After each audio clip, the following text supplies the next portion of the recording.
Imagine you're a duke, but all your life you had to eat food that was made by an Indian vendor, only to later find out that hygienic food exists. Hence the manhwa we have bought for you today. So with your clean food on the table, let's begin our recap. The manhwa opens with someone cooking in the kitchen, and on the other side, someone is sprinting up the stairs. But hold up, these are not your everyday background NPCs. Nah, they're knights. And just as this girl is about to finally taste her hard-earned meal, the knights bust into the kitchen like it's a raid event and demand to know where the princess is. Our female protagonist turns to them, looking super confused, and basically hits them with the, hello, I am the princess card. But she also asks if she can have just a minute, because, she literally just poured herself a bowl of soup. The knights are not buying it though. They're staring at her like, girl, you? A princess? Be serious.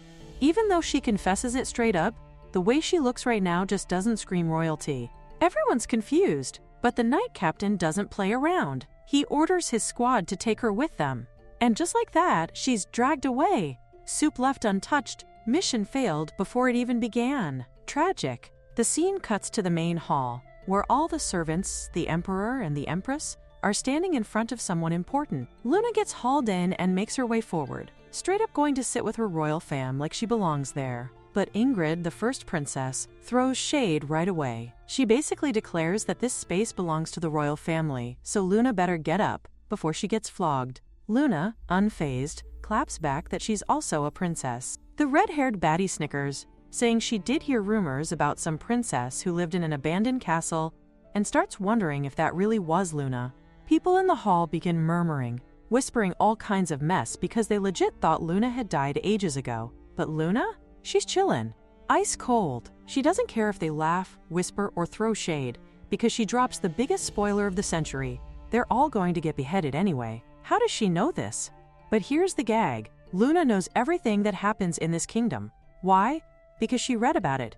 In fact, she read about all of it in her previous life. Turns out, this whole royal family drama is the plot of a popular novel from the country she came from. In that story, the female lead is none other than Ingrid, the so-called beauty queen from earlier. And the male lead? A warmongering emperor with vibes straight out of a villain origin arc, dead set on conquering the entire continent. Upon seeing Ingrid, the emperor asked her to be his concubine, but Ingrid said, "Nah, fam." This refusal enraged him so badly, he ordered his loyal duke to seize her kingdom. And since the duke was the emperor's ride or die, he followed orders. Boom, the kingdom fell. But plot twist, when the duke laid eyes on Ingrid, he too fell hard for the lovely princess, the very same princess of the kingdom he had just ravaged. Peak messy drama. And now, in the middle of this dangerous royal soap opera, Luna finds herself reborn, not as the female lead, not even as a supporting queen bee, but as Princess Luna, a minor side character with practically no narrative significance. She's literally the daughter of the king and a lowly handmaiden, a background extra in the novel's grand tragedy. Yet here she is, soupless, snatched out of her castle, and about to rewrite the story that she already knows all too well. An illegitimate child. That's all Luna is in this world's lore. So she is kept hidden away in an abandoned castle, hated every single minute of it. She realizes that since she cannot change her destined role in this messed up royal drama, then fine, why not just enjoy the little things? Her only goal is to live a quiet life, do what she can, and vibe until the inevitable. Honestly, she just wanted to spend her days eating whatever she wanted before dying. After all, people say that if you die with a full stomach, you look extra content in death. #slay the grave. The Duke steps forward, looking menacing as hell, but Luna still can't stop thinking about the soup that got spilled before she could even eat it. Priorities, Queen. The Duke questions if they are all present. He is Legion. At that, the King and Queen of Luna's country legit tremble in terror. Luna notes how the Legion uniform is almost identical to the one she read about in the novel. The red-haired baddie from earlier starts shivering too, obviously not wanting to die. Of course she's scared. Death is not cute. Meanwhile, Luna is stuck wondering about Legion's nickname. Was it the Emperor's Sword or the Emperor's Hound? Either way, neither title really does justice to the sheer level of his cruelty. Legion then demands to know why they even need explanations. Isn't it obvious what happens to royals of conquered kingdoms? The king, sweating bullets, begs him to spare them, promising to hand over whatever he wants. Luna side-eyes this, wondering what on earth her dad could possibly offer when literally everything has already been plundered. Like, hello, bro, he's bankrupt. Legion's gaze then lands on Luna, making her instantly suspicious. Why is he coming toward her? Ingrid, the first princess, suddenly steps forward, yelling for him to stay away from Luna and swearing she won't let him lay a hand on her or any member of the royal family. Luna low-key appreciates the assist, but deep down she knows Ingrid probably didn't even know she existed until 5 minutes ago. Still, props for the effort. Legion asks Ingrid why she even cares what happens to Luna. Ingrid, standing tall, replies that it's because Luna is young, and he can do whatever he wants to her instead. That bold statement makes Legion flinch. Luna clearly remembers this exact scene. This is the part of the story where the Duke, stone cold and ruthless, is moved by Ingrid's gesture of self-sacrifice. After being impressed by her courage, he slowly starts to fall for her. Yup, this is the beginning of their heart-pounding romance arc. But Luna, being Luna, just gives a big thumbs up at this crucial moment, making Legion blink and ask what on earth that gesture means. Like, bro is genuinely confused. She bows dramatically and explains that it's basically her way of saying he's really cool. Legion narrows his eyes, clearly suspicious, and asks her to show her hands. He glares at her, demanding if she's actually taken him for a fool, because he's already noticed her fidgeting with something. She starts to babble, saying that it is really nothing, actually just a bug bite on her finger, and it was simply itchy. Legion, however, is not about to waste his precious boss-level energy on such nonsense, so he orders the knights to search her. They all look at her, circling like vultures, trying to find something, but their poking and patting only makes her squirm and giggle because, hello, ticklish much? Then one of the knights suddenly announces that they actually found something. Meat. Cheese. Like, hold up, groceries? The knights stare at her, demanding to know what it is. But the poor girl honestly doesn't understand how she's supposed to explain this whole charcuterie board moment. The knights, not here for her clueless vibes, twists her arm and demands she confess if it's some kind of weapon or poison. She yells back at him that it is not a weapon, not a poison, but he is not buying it. Big man energy here pulls out his sword and tells her to speak the truth, or he will end her right here, no respawns, no do-overs. It really seems like this is the end, and she honestly figures her character is bound to die one way or another, so the only thing left to wonder is, how painful is it going to be? She blurts out that it is actually beef jerky. Legion pauses, his villain eyebrows twitching, and asks what in the world she just said. Clutching her dress, she wonders why this man is not able to understand her. He tells her straight up that she's mumbling too much, and if she doesn't answer clearly, he's going to, well, not something good. That makes her snap. She roars, loud enough to echo, that it is beef jerky. Everyone around her goes completely silent, utterly shook to the core. Like, did she really just scream beef jerky in a life-or-death interrogation? Her cheeks flare red in embarrassment as Legion squints, asking if he actually heard her right. The knights confirm it with straight faces, saying that yes, she really did say beef jerky with cheese. Hiding behind Ingrid like the guilty foodie she is, she admits that she made it herself. The red-haired baddie practically short-circuits because how could she possibly be eating in a situation like this? Ingrid steps in, desperately trying to shield her, saying that she was abandoned at a young age but still has a good heart. Meanwhile, Luna, aka the ultimate chaos enabler, whispers that there was really no rule against eating. Then, Luna actually goes to Legion and offers him a piece, saying he might like it. Legion takes it from her, and his knights instantly freak out, yelling that he shouldn't eat it because it could be poisoned. But he takes a bite anyway, no hesitation, serving reckless king energy. And yet, despite this, the girl still ends up tossed into jail. Sitting in the cell, she wonders if maybe he disliked it that much, or if perhaps cheese is just not his thing. She calls out to the red-haired man, telling him that she got lost in all the commotion and wants to know where her leftover jerky is. He cannot believe that she is worried about something like that in this situation, but since she's asking, he straight up tells her that by order of the Duke, they destroyed it. Luna clutches her chest like she just lost her final HP bar, because to her, this jerky was made with her whole heart. She really thought he might like it, and now it's gone forever. Oh well, it was just a matter of time. Luana doesn't appear in the novel after the kingdom is conquered. She expects and is mentally prepared for her death. Big yikes, no cap.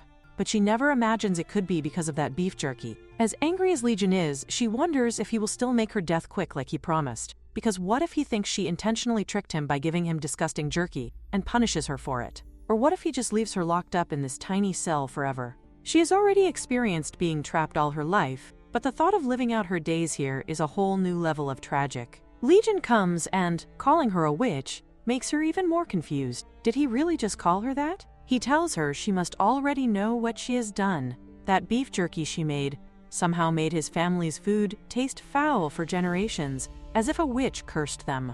Everything they eat, he claims, turns rancid. She is literally baffled. What is he even talking about? She gets up and asks if he locked her up just because something tasted bad, because to her it tasted fine. Calling for his knights and bringing out his torture tools, he argues that if he can still taste her food despite the supposed witch's curse, then the only logical conclusion is that she herself must be the witch. It's peak drama. Like, are we in a cursed fantasy or what? And she is left reeling, low-key terrified that a snack she made could end her storyline.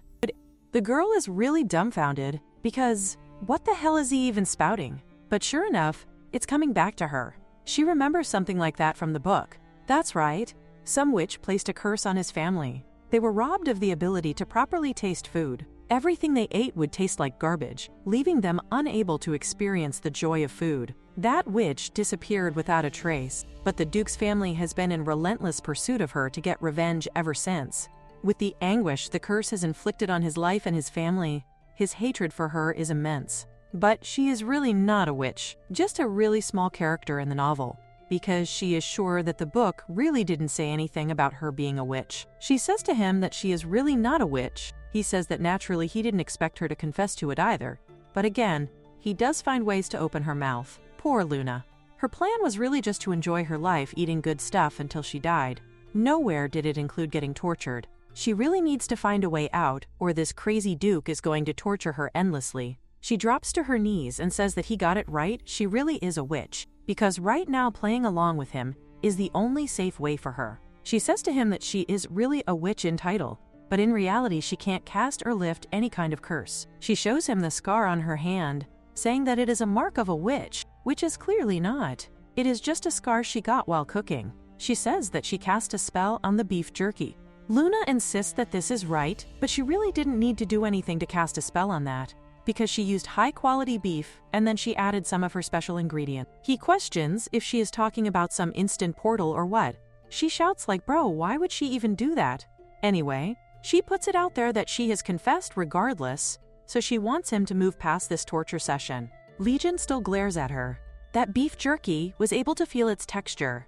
In fact, it was really good, so it seems like she is really a witch in training. Legion says okay, he won't torture her, but he does put something down for her to do. We sees that Luna is standing, looking at the sky all happy, because the girl really thought she might not be able to see the sky ever again. The knights ask her exactly when she is going to start. She starts to walk to start off right away. She needs to cook today's meal like her life depends on it, because her life actually depends on it. The knight in JS mode asks her to prepare a meal for him, because if he enjoys what she prepares, he is going to spare her life. Luna looks at the ingredients that she could not have gotten when she was in that loser castle. In fact, this is the first time she has seen ingredients of this quality since she arrived in this world. Now it's time to get to work. With ingredients like these, she is going to cook a meal so delicious that even if it was the last thing he ever ate, he will have no regrets.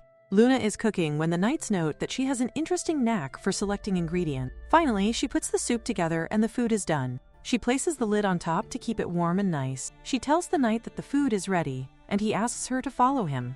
As they are walking, she sniffs the food smell and cannot believe that she will not be getting a bite of it.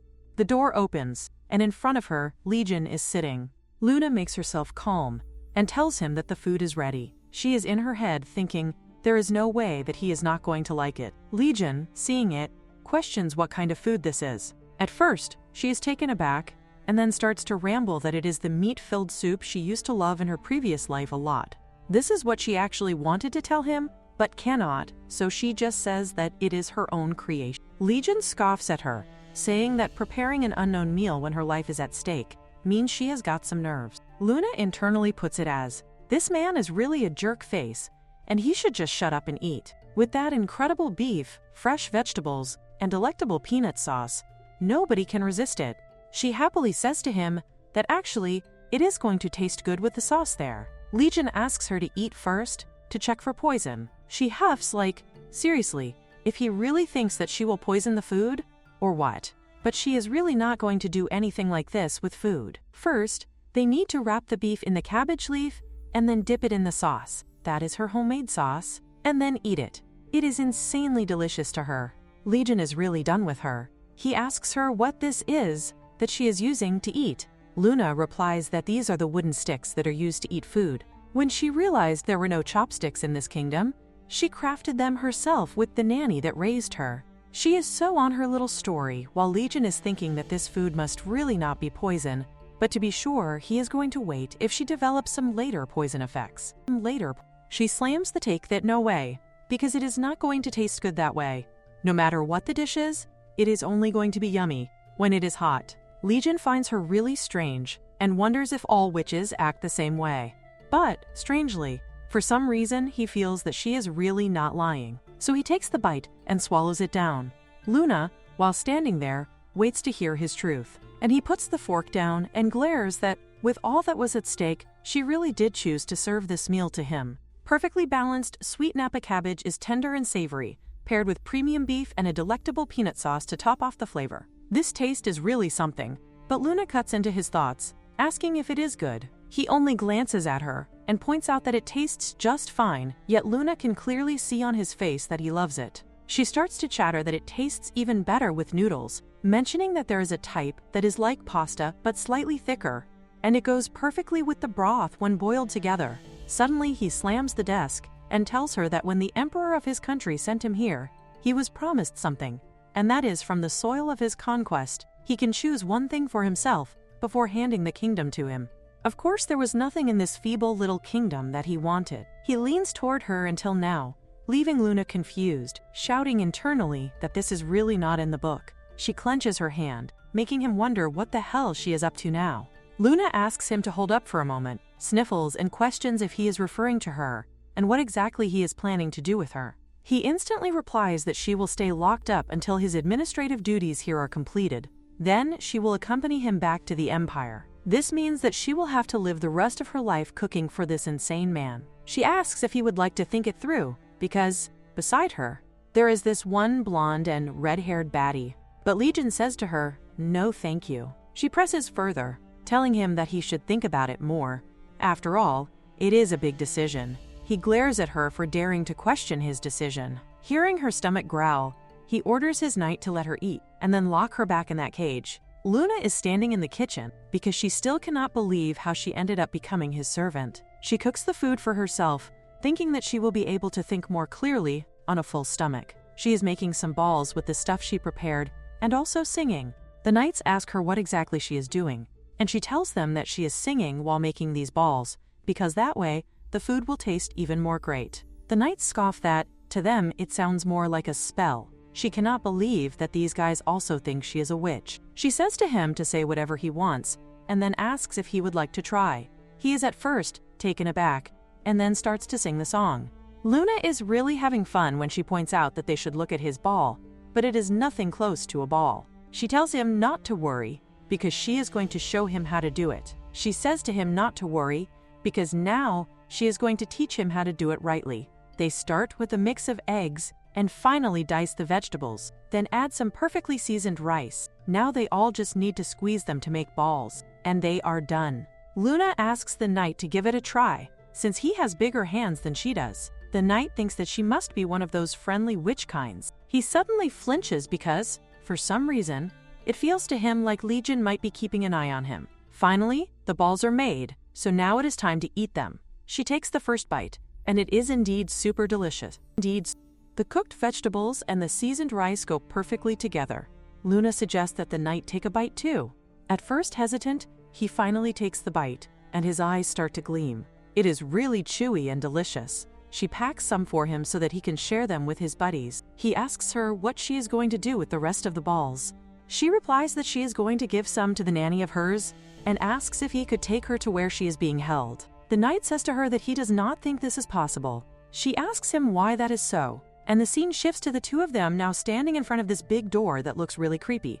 They are keeping the royal family in a separate room from the servants. She feels she really cannot survive living with those princesses because they are just going to treat her like their maid. She has been living in isolation all this time and has never been part of the royal family. She sniffs and tells him that if she cannot, then could she go somewhere else, and asks if she really has to live here. The knight shakes his head, saying that she cannot, because after all, this is the order from the Duke. She takes the first step and opens the door, thinking that if she was able to handle that crazy Duke, surely she will be able to get over these bundles of princesses. God just needs to give her a little more strength. The knight is walking back to his place when he thinks that it really looks like even the royal family goes totally feral when it comes to food. They were like a pack of hungry wolves. Honestly, zero chill, zero dignity. Someone calls out to this knight, calling him Lugard. The blonde asks him how his work is going, and Lugard tells him that he just finished his shift. The blonde says that he also just finished, and he's super tired, basically running on fumes. Lugard, being kind, brings out the rice balls to give to him, and he flexes a little by saying that they are made by that outcast princess. The blonde smiles, thinking that for a princess it really does smell nice, like surprisingly gourmet for prison vibes. While Legion looks at them, wondering what on earth they are talking about, both men suddenly stand up straight, like schoolboys caught messing around. Legion glares at Lugard, his face screaming, "What did you just say, bro?" Lugard repeats without fear that these rice balls are made by Luna. Legion thinks that she is really a shrewd witch of a woman, clever enough to plant her influence even through something as humble as food. Meanwhile, on the other side, poor Luna's bag is completely empty as she is being robbed of her food by the others, like vultures fighting over scraps. Ingrid calls out to Luna, telling her to get up since the floor is really cold, and Luna goes to sit with Ingrid on the bed. But the atmosphere is awkward-like, painfully awkward. Luna gazes at her and can immediately see why she is the main character here. Even though she hasn't been able to bathe or eat properly since she got locked up, she still looks beautiful and elegant, like some fantasy doll dropped into a nightmare dungeon. Luna rummages through her pocket and takes out the one rice ball that she managed to protect, her little treasure. She is really tempted to eat it right now, but she decides she's going to save it for breakfast. Then she notices Ingrid's eyes. Ingrid is also looking at the rice ball, and no matter what Luna does, her eyes stay glued to it, like magnets locked on food. Realization hits Luna like a brick to the face. Ingrid was the only one who sat quietly while the others fought over food. Of course she must be hungry too. She may look like a doll, but she is still human, and Luna knows the ache of hunger when she sees it. So Luna calls Ingrid over and offers it to her. Ingrid says she cannot take it, because after all, it is Luna's. But Luna insists, reassuring her that she can take it since Luna already ate a lot before coming here. Total cap, but she says it anyway. Ingrid looks at her and suffers with the thought, finally suggesting that maybe they split it into 2 parts, because half would be enough for her. She still thanks Luna deeply for sharing with her. To Ingrid, Luna seems beautiful both inside and out. No wonder both the Duke and the Emperor ended up falling in love with her. Just then, Legion arrives and calls Luna to come with him. She is low-key confused, like, "Excuse me, sir? Weren't you the one who ordered me to stay here, and now you're taking me somewhere else?" But it's not like she has a choice. His command is her order, and she has no real say in it. Ingrid, however, stands up, not having any of it, saying this is unacceptable. She is not about to let him boss Luna around like she's some commoner, especially since, after all, Luna is still royalty. Legion glares at them, his eyes sharp, and demands with cold intensity if that is truly the case. Legion orders his knight to go and bring Luna to him. The knight reaches out and grabs her, but Legion corrects him, saying not her, but Ingrid. And so, without hesitation, the knight takes Ingrid away instead. Legion then turns back to Luna, cool and smug, declaring that the obstacle has been removed. He tells her to go and lead him to the kitchen. In the kitchen, she asks him what exactly it is that he would like her to make. He answers by asking her to prepare the same thing she made for his knights. She understands instantly. He means those rice balls. She cannot believe it. After all that dramatic entrance, the dark glares, the intimidation, this is what he wanted? Rice balls? In her head, she's screaming, "Are you for real?" But what actually comes out of her mouth is just a calm sure. She does add, though, that it's kind of late to be having a meal. Legion tilts his head, his eyes narrowing, and he asks if she is trying to refuse him. That glare of his has her folding instantly, so she switches up quick, saying of course she would love to make food at midnight too, like who doesn't? He adds that from now on, she is going to cook only for him, Then he makes it very clear, she is not allowed to make food for his men, not for her sisters, for no one, because she belongs to him, and he doesn't like sharing. Luna says that she understands, but also gently points out that if he doesn't move back right now, the veggies are going to burn. That makes Legion step away at last. Still, Luna's heart is pounding, because it is scary as heck to be standing this close to him. She is stirring the food while he just sits there, staring at her with those sharp eyes, like she's his personal midnight entertainment. When the rice balls are finally done, Legion takes a bite. Luna, trying not to roll her eyes, tells him not to forget to chew properly. He scoffs, acting like he obviously knows this, but she can see he's eating way too fast. In no time at all, the entire plate is empty. She is stunned. This man really just inhaled a full plate of rice balls in the middle of the night. Hearing that it is time to go back, Luna feels a little relieved and happy. She gets up, ready to return to her room, but then he drops the bomb. She is not going back to that room. She is going to his quarters. Luna is like, "What? Excuse me." Legion just repeats himself, calm and cold, that she heard him right. She is going to follow him to his quarters.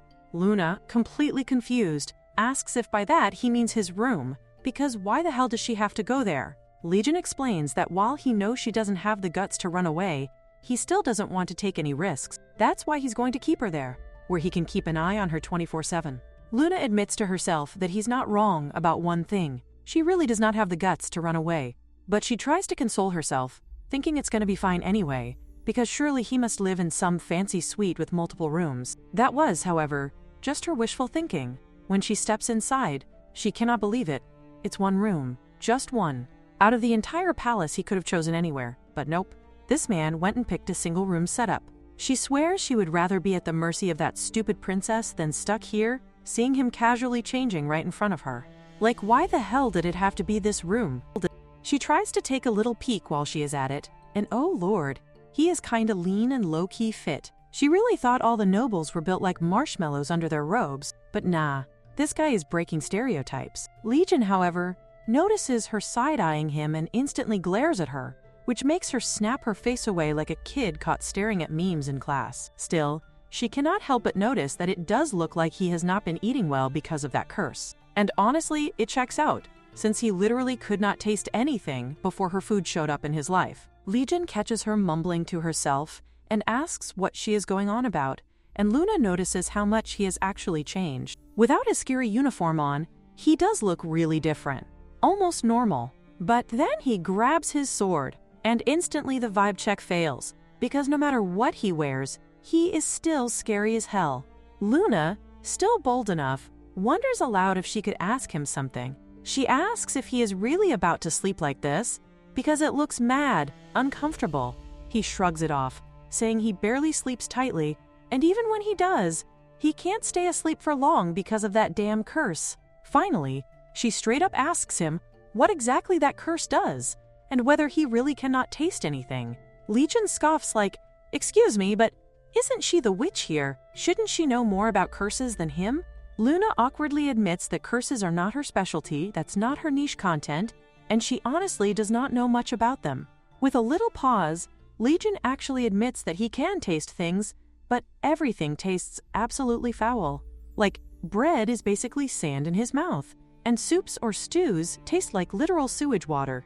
But when he ate the food she cooked, suddenly it was like real food for the first time ever. That is why he could not stop devouring those rice balls, because, since his cursed childhood, there has been no way he ever tasted anything remotely good until now. Still, Legion side-eyes her back, suspicious of why she is so nosy about his curse, and what she might be plotting. Luna sighs and says it is nothing, just simple curiosity, and then she plops herself down onto the sofa, announcing she is going to sleep. Later that night, she finds herself lying awake, thinking it is oddly quiet. When Legion conquered the kingdom, she really thought that was her season finale, her end credits scene, because she was fully expecting to either get beheaded like the others or rot in some nasty dungeon cell. But somehow, her head is still intact, she still gets to eat, and here she is, lying in a comfy bed, instead of some cold prison floor. Meanwhile, the Duke is out here still spamming her with demands like a clingy group chat, but then it hits her. If she is the only one whose cooking can slip past the Duke's curse, she might actually survive here. Still, her thoughts wander. If she can make it, what about her nanny and Ingrid? How are they doing? She drifts into a dream where she runs and hugs her nanny, asking where she has been all this time. She sniffles to her, saying she had the worst nightmare, where the cold Duke kept asking her to make food, and even called her a witch. Her nanny pats her, saying it is indeed a strange dream, and Luna rubs her face, saying she was so scared, but is glad it was all just a dream. But then she realizes something is off, since when did her nanny's arms feel this firm? She blinks awake only to see it is Legion, not her nanny, and he is literally right there, lying beside her, with his arm around her. He greets her with a smug, "Good morning, witch," and Luna's soul basically yeets itself out of her body at the realization that this is not a dream at all, but this is Legion tells her she is seriously bold. Last night she claimed she was going to sleep, but then crawled into his bed, jumped into his arms, and basically pinned him down. Luna goes all flustered and wonders why he didn't shove her off. Legion smirks and plays the chivalry card, saying that as a knight he is prevented from doing that to a lady. The thought that he might have tortured her the night before flashes through her head, and he answers the question of why he didn't react by reminding her that she did lay hands on him without consent. He levels his sword and says, blunt and cold, that offending hands must be removed for that offense. She goes pale and stammers toward him, doing the whole "please forgive me" energy. Legion asks whether she is really leaving the matter to him, and then, curveball, he admits he is hungry. Luna literally springs up like Spider-Man, determined to make something that will shut him up and also convince him not to chop off any fingers. She calls herself stupid for sleepwalking into his arms, mentally muttering that none of this would have happened if he hadn't insisted she share the single room. She slaps her own face to focus, because if she screws this up, she could lose way more than a finger. Big oof. She gets down to work with nods to proper technique. She finally minces beef and pork, mixes them with milk and breadcrumbs, seasons the mix with a careful blend of spices, and folds in tomato sauce, cheese, and diced onions. Once everything is thoroughly combined, she shapes the mixture into a loaf, slides it into the oven, and lets it roast. While the meatloaf cooks, she turns her attention to a side dish, hands moving with the focused, low-key, frantic precision of someone who's cooking for her life, and maybe, subtly, for his mercy. Almost everything in the kitchen is wrapped up. Nice little potato salad, sitting pretty on the counter, and the only thing left on the list is the soup. The knight, ever the realist, asks how long it's going to take, and Luna admits with a wince that she's only just started prepping it. The knight, being a total menace with his timing, points out the actual problem. The Duke has already started sharpening his sword. Yeah, hungry Duke equals angry Duke, and no soup in the world is worth testing his patience. Luna quickly ditches the idea of soup, grabs the food, and thinks maybe the soup would have been the perfect complement, but hey, priorities. The door swings open, and there he is, the Duke, all dressed up and waiting like some final boss before the dinner course. Luna marches up and nervously starts explaining today's offering. Meatloaf, classy and hearty, served alongside that potato salad she whipped up earlier. Legion casually asks for another plate, and when she hands it over, he shocks her by telling her to sit down. She freezes, like Batterbury. Excuse me, what did he just say? But his pressure is so intense, it feels like gravity itself shifts, and suddenly she finds herself in the seat. She's low-key wondering if this makes them food buddies now. Her mind spirals further. Why would he invite her to sit? Is this a secret taste test moment? No, that can't be it, because he's already dug right in, eating with zero hesitation. Then Legion, almost side-eyeing her, questions if she doesn't plan to eat. She blurts out that she's totally digging in now, because what else can she even say? She's got no clue what game he's playing, but she's a foodie through and through, so if he wants her to chow down, she'll happily chow down. She takes her first bite. The meatloaf texture is soft, almost bread-like, and each mouthful bursts with savory layers of tender beef and pork, elevated by the richness of the tomato sauce. The flavor is immaculate peak comfort food vibes. After savoring that perfection, she turns to the potato salad. Cool, creamy, the perfect contrast. Together, their chef's kiss delicious. But then she wonders, is the Duke also enjoying this, or nah? She doesn't even need to ask because, bruh, his plate is already empty. She literally cannot believe it. The thing is, she intentionally made 5 portions to keep him busy for longer, like, to slow him down, stretch out the eating process. But no, Legion casually reveals that he polished it all off while she was distracted, spiraling about potato salad philosophy. She stares at him, genuinely wondering, is this man even chewing? or just pouring the food straight down his throat like it's some black hole of appetite. All flustered, she nervously asks if the food was actually to his liking. His response is so dry. He says it was okay, but she can read his face like subtitles. He clearly loved it. If this man hated it, her hand would have been chopped off on the spot, and that'd be the tragic end of her cooking career. Instead, Legion finally declares she's forgiven for the sneaky stuff she pulled last night. Luna bows happily, relief washing over her, like she just cleared a difficult level. Then, with those sharp eyes zeroed in on her, he says the anger's been resolved, but now, there's one more thing he wants from her. The maid suddenly shuts in and grabs her without warning. Luna, wide-eyed, stammers out a question. What exactly is he doing? Because, hello, didn't he literally just say she was forgiven? But all she gets in return is a cold wall of silence. He ignores her completely. She can't believe it. Like, what was that whole look he gave her a moment ago then? She did what he asked? She even made the food? And he did enjoy it too. None of that seems to matter now. Instead, he orders the maids to take her away. She struggles, shouting and asking what they're planning to do with her. The door slams shut, and suddenly the scene flips. She's sitting in a bathtub, warm water lapping around her, while the maids move in to scrub her down. They're literally gaping at her like she's a spectacle. Luna, nervous as heck, blurts out a question to one of them. Is this some kind of creepy ritual? Like, are they bathing her before drowning her or something? The maid reassures her it's nothing like that. It's just a weird misunderstanding. They were only told to help her bathe and then dress her in some decent clothes. After all, the Duke doesn't harm the lady he dines with. Luna flinches at that, scrambling to explain that this whole thing is just one giant misunderstanding. But the maids are already eyeing her nails, pointing out they need trimming too. Luna huffs and sighs, muttering to the moon for patience while they keep fussing with her. By the time they're finished, she's clearly transformed. The maids have polished her into a cute young lady, free of grime, her hair neat, her nails tidy, her clothes freshly changed. Legion steps in, eyes sharp, and says that now she actually looks more like a human. To him, it's like she had to get rid of all that filth before he could even bother to look her way. Luna is floored. She can't believe this was the reason he turned away earlier, because she was literally dirty. Still, regardless of his brutal honesty, these are the nicest clothes she's ever worn. The gesture is undeniable. She makes a mental note to thank him. When she turns to do exactly that, she freezes. He's already close-like, way too close. She manages to whisper that she only wanted to thank him. Instead of answering, he brushes his hand against her cheek, casually pulling a stray leaf out of her hair. His voice is low, as he adds that her thanks aren't required. Just then, one of the knights interrupts, announcing that Ingrid keeps insisting on meeting him. Legion doesn't hesitate. He drags Luna along with him straight to the jail. There, she sees Ingrid, confined behind bars. Legion reminds Ingrid that she requested an audience, so here he is. Ingrid immediately fires back, demanding to know the meaning of this. Why is she imprisoned without reason, left to rot down here, abandoned? She accuses him of trying to mentally torture her, asking if he thinks this will break her. She warns him he's sorely mistaken, if that's the plan. But Legion only scoffs.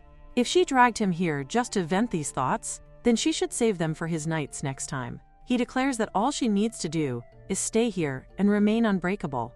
Ingrid glares, demanding what exactly he's trying to say, but he gives nothing more. Her attention shifts when she sees Luna, and quickly asks if she's all right, if he hasn't hurt her. Luna is shocked. Seriously, even locked up like this, Ingrid is still worried about someone else. Luna assures her she's fine, but it's Ingrid she should be worried about. Legion suddenly calls Luna's name, commanding her to come.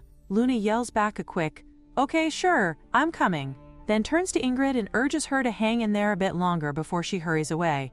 Ingrid is left wondering what exactly Luna meant by that.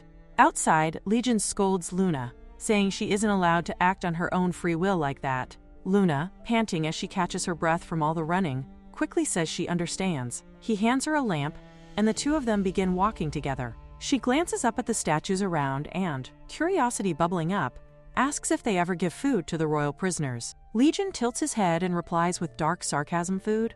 For what? So they can go to their execution with full stomachs?" Luna can't believe how ruthless he sounds. She pushes further, asking if there's really no other way to save them. His reply is stone cold. After all, are they even worth a life? Then he turns the question back on her, wanting to know why she's got so many questions tonight. Luna, not backing down, blurts out the most random thing, asking if, by any chance, he's just hungry. Luna sighs, low-key stressing about making a dish that is ridiculously good, something so out-of-pocket amazing that it makes the night wonder why the heck the light is projected only onto her. She's deep in her own mental TED Talk, pondering what exactly she can pull off with these leftover ingredients. Like, she literally cannot settle for anything mediocre right now, especially with death on the line.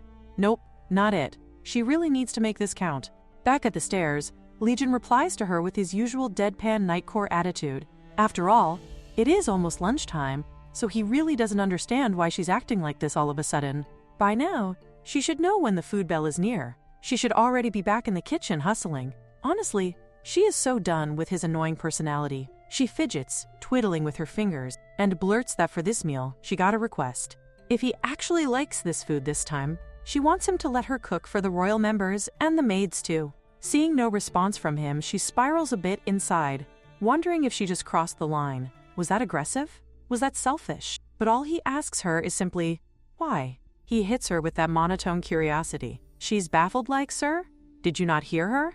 He then adds the brutal context. They are the leaders of a conquered kingdom, literally about to be executed. So, in his logic, she should already know this. Then he asks again what difference it's going to make if they lose their heads with stomachs full or empty. Like, bro is really out here questioning the philosophy of lunch. He asks if she even cares about them, since her own father abandoned her in that cursed castle and her so-called sister never gave a damn about her. She falls quiet, taking that in, before finally saying that, yes, this is true, it's all true. But she also points out that she just recently met her sisters, and none of that should matter right now, because no matter who they are, being hungry absolutely sucks. Period. That part. Legion is actually taken aback when she starts chattering with the energy of someone trauma dumping on a podcast. She rambles that her life motto is this: if one is going to die, they should at least die with a full stomach. It doesn't need to be fancy or 5-star Michelin coded. Even a simple meal will do. He eventually cuts her off, telling her to stop, since she has made her point. He's going to grant the request. This absolutely shocks her, like, holy moly, did that really just happen? But then he does add that this meal should be so good, it makes even him, the coldest duke alive, praise her out loud. Talk about raising the stakes. Back in the present, Luna slams the desk dramatically, because she has just made the bold pledge of cooking something so fire it could make even this icy man swoon. The ingredients are all prepped and waiting. First, she grabs a fresh chicken and chops it up into smaller pieces. Then, she soaks the meat in milk for a bit, just a little secret hack to get rid of any funky odor. After letting it soak, she adds salt and pepper, followed by white wine, garlic, and peppers to season the meat. And then, with full chef energy, she rolls the pieces around in breadcrumbs, like, let's go crispy mode unlocked. Now comes the most important part, the hot oil. Oil is literally luxury core in that castle of hers, so she almost never uses it. It's way too expensive, like the skincare serums influencers keep hyping. But here, in this royal castle, they've got plenty of it, dripping wealth like it's no big deal. And now, it is officially deep fry time. On the other side of the hall, Legion is low-key snoring about how the duties here are almost over. He should be returning home soon, and then he is going to return back with Luna. But now that he actually thinks about it, he's like, wait, why did he even agree to her request back then? If anyone else had dared to say something like that to him, he would have cut off their tongue right there on the spot. No hesitation. Yet it had been kind of amusing to see her ask. He can't deny that. Still, he tells himself he should not have agreed to it. But here he is, all confused in his head. Because, of course, he agreed to it because of her cooking. And also, he was curious. Like, she had been so ridiculously confident about today's dish that he actually needed to check what she had in mind. He thinks, if it's really that good, maybe it's some kind of trick. So his plan?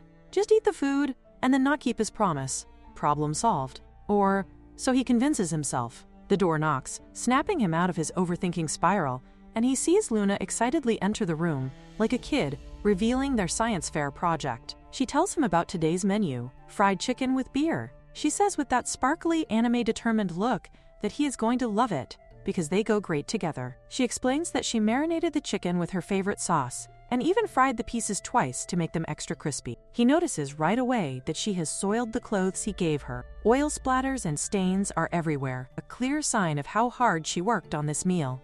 It's like she literally put her whole soul and elbow grease into it. He says to her flatly that he doesn't really drink beer, but Luna is insistent, telling him he should at least try this combo once in his life. It's basically her "trust me bro" argument. So to stop her from babbling his ear off, he sighs and agrees to try. Now he's eating her food and drinking the beer, while poor Luna sits there staring, nervous as heck. She's like, why hasn't he said anything yet? Did it flop? Did it slay? The suspense is eating her alive, more than he is eating the food. As Legion takes the first bite, he feels as if he is suddenly transported into a vast barley field, the taste hitting him like a dreamscape. Luna watches him closely and notices that he is murmuring something under his breath. He asks her the name, and she, with a little proud sparkle, tells him it is crispy chicken and beer. But Legion, giving her a look sharper than his blade, clarifies that he is asking about her name instead. Luna cannot help but smile, soft and playful, and she finally tells him her name. Legion says that he will just have to remember. On the other side of the castle, someone is already gossiping hard, whispering like wild birds about how the Duke is apparently taking an interest in Luna. Not only that, but he actually took her to his chamber, and now he doesn't let her slip away from his sight for even a moment. The crowd of watchers is low-key losing their minds because they cannot believe this development at all. They are in full shock, like, bruh, what even? They thought the Duke would never fall for someone like Luna, some outcast who came out of nowhere, when all along they assumed if he ever did catch feelings, it would obviously be Ingrid. But the scandal is doubled when they learn that all the other princes are locked away, and even Ingrid herself has been thrown into jail. Now they are left scratching their heads, utterly baffled, because the Duke flipping the script like this was not on anyone's bingo card.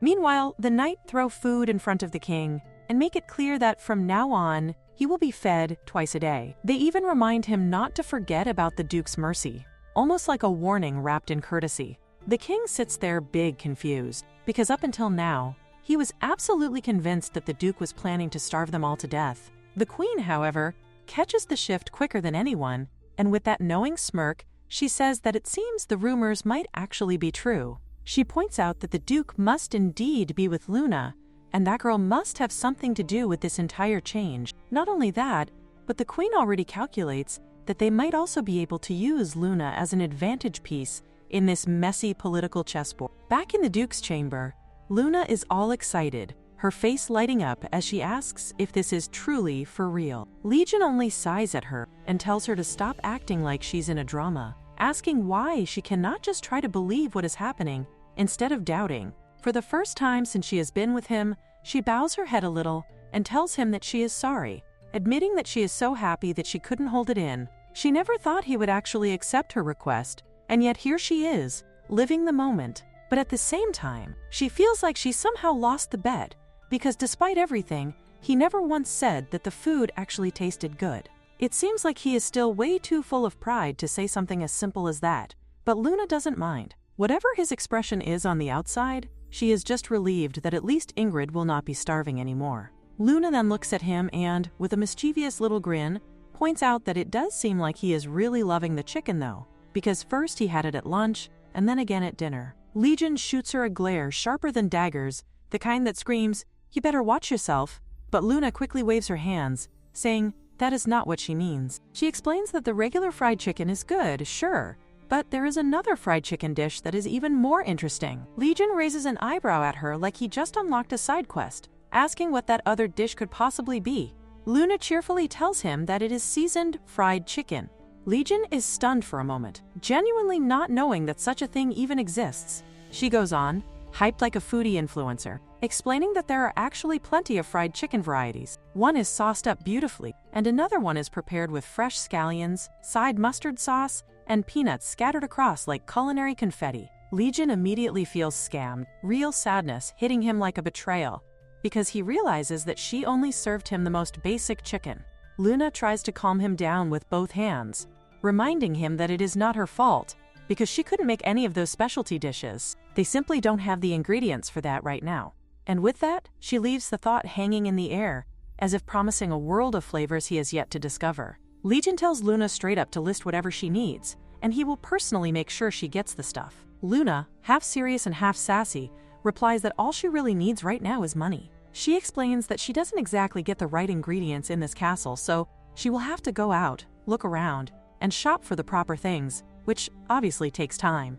Without hesitation, Legion brings her a pouch of money, heavy enough to feel like freedom, and tells her that Roan is going to take her wherever she needs to go. Luna looks at that gold like it is her new bestie and assures him that this is more than enough, her heart fluttering with the hope that maybe he is not as ruthless as the whole world paints him to be. But Legion, cold as ever, makes it crystal clear that if she dares to use this money for anything aside from food, he is going to cut her down.